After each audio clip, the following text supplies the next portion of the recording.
আমরা যে একটা নতুন কলে আছি, তো এটা হচ্ছে ক্যারিয়ারের এসি, তো ঠান্ডা কম হচ্ছে সেটা দেখার জন্য।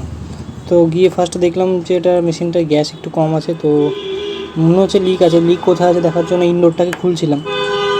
তো ইনডোরটাকে খোলার পর দেখা যাক কী করা যায়। একটু সার্ফ জল আনতে বলে দিলাম ওকে, সার্ফ জল আনার জন্য। তো আনতে গেল সার্ফ জল, তার মধ্যে আমি ইনডোরটা খুলতে লাগছি। তো ইনডোর খোলার পর দেখলাম এখানে একটু অয়েল অয়েল ভাব রয়েছে।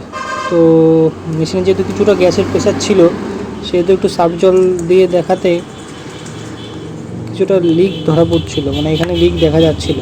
তো দেখো এই সার্ফ জল দেওয়া হচ্ছে আর ওই যে বাবলস বার হচ্ছে, তার মানে লিক এখানে আছে।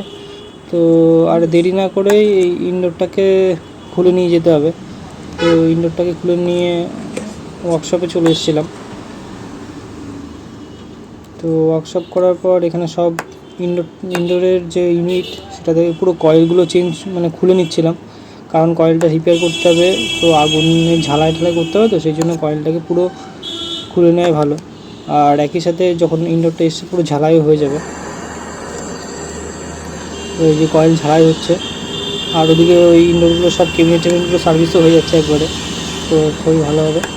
আর কয়েল যেখানে লিক ছিল সেটা তো রিপেয়ার হলোই, প্লাস এই কয়েলটা পুরোটাই একটা মানে হালকা করে ঝালাই করে দেওয়া হবে পুরোটাই। তো ঝালাই করার পরে তারপরে কাজ হচ্ছে এটাকে প্রেশার দিয়ে জলে খুব মানে নাইট্রোজেন দিয়ে প্রেশার দিয়ে ওটাকে জলে চুবিয়ে দেখলাম যে কোথা থেকে লিক হচ্ছে কিনা।